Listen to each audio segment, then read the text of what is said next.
Jorge Bergoglio, amigo del Papa, tan amigo que tiene en su poder una carta que le mandó hace muy poco, Francisco. Gracias por haber venido.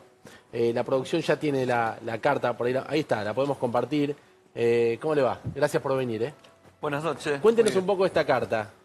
No, esa es una carta que le mandó a mi hijo él, ¿sí? Porque Ajá. mi hijo le había mandado una camiseta para que lo firme, él lo mandó firmada la camiseta, entonces le escribió y le dice, ahí te mandé lo que me pediste. A mí me mandó una, pero no está legible, por eso no la puse. No va a ser legible porque le escribía muy, los que saben y lo conocen, él escribía muy chiquita la letra. Chiquito. Entonces no, en la pantalla no sale. José, ¿y fuiste chofer de él cuándo? Y yo, cuando él vino al arzobispado, a los 2 años más o menos, él tenía del gobierno, le facilitaban choferes y autos. Pero después, cuando se conoció conmigo, yo trabajaba con él, él retiró los autos, le devolvió al gobierno y me pidió que lo manejara yo. Ah, ¿no? te conoció como... Sí, ahí en el trabajo, o sea, cuando él vino, él visitó a todos los empleados en la oficina y a mí me llamó a su oficina y hablamos. Teníamos el mismo léxico porque yo soy pastor evangélico, entonces hablábamos de la palabra, nos conocimos así y por eso hubo una afinidad, una amistad que todos los días de ese día que nos conocimos, que él se presentó, me conoció, me llamaba todos los días a las 4 de la tarde, de lunes a viernes, y compartíamos la palabra los dos. Y ahí nos fuimos conociendo hasta que él se fue. Después, manejando el auto, llevándole, acompañándole. Él venía a mi casa los domingos a almorzar. ¿Iba a tu casa? Sí. Yo vivo en Espeleta, ¿sí? Partido de Quilmes. Y él se venía los domingos a comer fideo con estofado que hacía mi señora. ¿Y no lo llevabas vos? Iba... No, él me decía, si me venía a buscar, no voy. Se tomaba el subte hasta Constitución, de ahí se tomaba el tren, bajaba en Espeleta y de ahí yo iba a buscarlo de la estación. Estamos hablando con el chofer de Jorge Bergoglio cuando vivía en Buenos Aires, amigo, se mandaban cartas, estamos viendo cartas, estamos viendo fotos. Esas fotos... Sí, ese soy yo y mi hijo que está ahí. A él el que le mandó la carta que estaba... ahí está, Sí. es su hijo el que le mandó la carta. Y Sí, sumamos sí. también, por supuesto, a Guido Gazzoli, periodista italiano. Gracias por venir, Guido. Hola, ¿qué tal? Un gusto tenerte. Primera reflexión de lo que pasó hoy, el mundo conmocionado, un papa jesuita que acaba de fallecer, argentino. Y bueno, obviamente fue, digamos así, una triste sorpresa. Claro. Sí. También porque se habían desparramado noticias de mejorías, también si paulatina de su estado. Pero yo vi el jueves pasado una entrevista que le hizo una periodista de la RAI a la salida de la cárcel donde él había visitado los que han encarcelado, los presos, y a la pregunta que le hacía, él contestaba y se le interrumpía cada 2 por 3 la respiración. A él le faltaba un pulmón, ¿no? Medio pulmón. Sí, no, ya sé que a los 22 pirulos le sacaron parte del pulmón derecho. Y ahí me sorprendí bastante y dije, ay, me parece que está pasando algo. Pero, vuelvo a repetirlo, todos me decían que había estas mejorías y que pero tenía que tener la convalecencia como le había pedido el doctor Alfieri de 2 meses. Claro. José, vos sos pastor, ¿no? Sí. Debes haber hablado muchísimo con el Papa sobre la vida, sobre la muerte. Exacto. Ayer él hizo una aparición que hoy Julio Algañarás en una crónica de Clarín dice como dramática, un martirologio. Apareció el domingo de Pascua, ¿no? Sí, Y había ido a la cárcel, ¿no? sí. Cuando lo estabas viendo. Yo entiendo, sí, yo me di cuenta cuál es la decisión que él tomó para salir el día domingo. ¿Cuál es? Yo ¿Cuál entiendo que, para mí yo lo sentí esto, que a él los médicos no le dieron el alta porque él no estaba para salir de alta. Pero él sabía en las condiciones que se encontraba. Sabía que no había más batería, ¿sí? Para que se entienda. Entonces él pidió el alta para venir a despedirse de su gente, de la iglesia, de la Grey que él apacentaba, ¿no? Porque sabía que sus días se terminaban.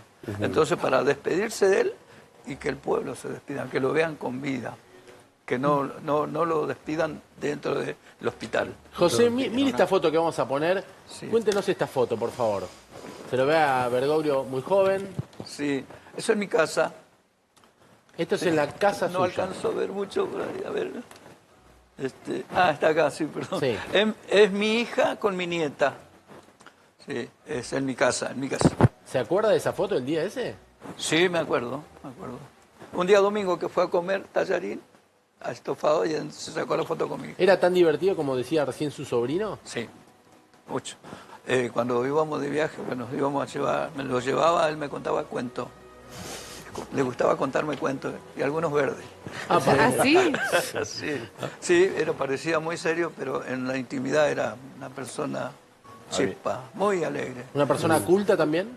Sí, total, sí. ¿Se acuerda cuando le contó o él se comunicó con usted para contarle que había sido elegido papa o pasaron bueno, varios días hasta que pudo hablar con él en aquel momento? Charlando, las charlas que teníamos en la tarde, que compartíamos la palabra, eso, el Espíritu Santo, porque nosotros tenemos el Espíritu Santo, Claro. me reveló a mí que él iba a ser papa.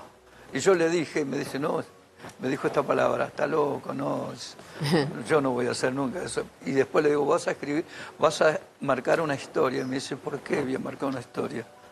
Voy a matar a alguien. Y entonces le digo, no, porque vas a ser el primer papa argentino y latinoamericano. ¿Eso cuándo se lo dijo?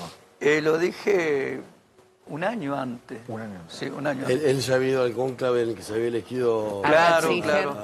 claro. Sí. Sí. A Ratzinger. Y cuando Porque cuando él fue, él tenía que ser en la primera, tenía que ser elegido. Pero si no, él se sí. quedó atrás.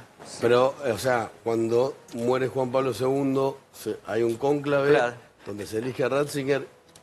Él alguna vez le contó que había quedado cerca de ser elegido. Le cuento, sí, yo le hice una pregunta porque en una oportunidad cuando hubo un problema entre comillas que había entre la presidenta y Kirchner, que los periodistas invadieron el arzobispado, entonces no tenía más tiempo de hablar conmigo él. Y después de que pasó todo eso al tiempo, lo llevé al dentista allá por Panamericana. Y en el camino me iba diciendo, mira Mario, que no pudimos hablar porque estaba toda esta gente. Dice, ahora te terminó, me dice, Se seguí siendo lo disculpaba mismo. él, como que se Sí, disculpaba. Sí, se disculpaba. Me dice, vos sos mi amigo, sos mi hermano, sos mi confianza. Y entonces yo aproveché la oportunidad de decirle, bueno, si vos sí que sos mi amigo y tu confianza, decime por qué no fuiste vos elegido. Y me dijo, Mario, cuando nosotros entramos en el conclave, hacemos un juramento, que lo que se habla adentro se No se queda puede. adentro. Y bueno, la respuesta estaba. ¿Sí? Y entonces le dije, bueno, la próxima vas a hacer, no, ¿esa qué próxima? ¿Sabes qué? Y cuando fue elegido, ¿dónde estaba usted? Yo estaba acá en Buenos Aires, pero no estaba trabajando. Ah, Lo vi en la estación de subte, estaba sentado y apareció en las pantallas que había que él era elegido. ¿Y usted lo llevó a Ezeiza cuando viajó a Roma? No, antes de ser no, elegido? porque yo justo había salido de vacaciones. Yo salí un viernes, él se iba el lunes, la última, ¿no? Cuando fue elegido. Y le dije, bueno, ahora esta vez no vayas a rechazar más, porque tenés que hacer, vos sos un siervo de Dios, tenés que servir a donde Dios te pone. Porque hablábamos así cuando estábamos íntimamente, ¿no? Y me dice, no, vuelvo. Dice, cuando vos vuelvas de vacaciones yo voy a estar acá. Le digo, no, no vas a volver. Él me dio un abrazo y dice, nos vemos. Así que después no volvió. Tenía Después razón me usted. escribió carta, yo tengo el teléfono de Santa Marta, hablábamos personalmente. Interesante que lo hayan Hablaban elegido. seguido. Sí. Hablaban seguido. Ahora este último tiempo no, porque ya desde el año pasado no hubo tenía mucha dificultad. sí, mucha dificultad. Como que lo contaba también un sobrino, como que no volvió a la Argentina, pero no se despegó de Buenos Aires. No, nunca. Seguía no. manteniendo relación con... Sí, totalmente. Leía Ayudaba a la la no- gente, ¿cómo me puedo decir? Seguía ayudando a la gente. Claro. Guido, ¿cuál es el legado para vos del Papa? El Papa seguramente una persona que puso toda su energía en tratar de hacer lo que era en su fe y pudo llegar a algunos resultados. También sí, lamentablemente no pudo hacer la revolución que se esperaba, porque todos nos acordamos de su primer viaje a Latinoamérica, que en el vuelo de vuelta, el vuelo de Italia desde Río de Janeiro hacia Roma, él empezó a hablar con los periodistas y comentando esto.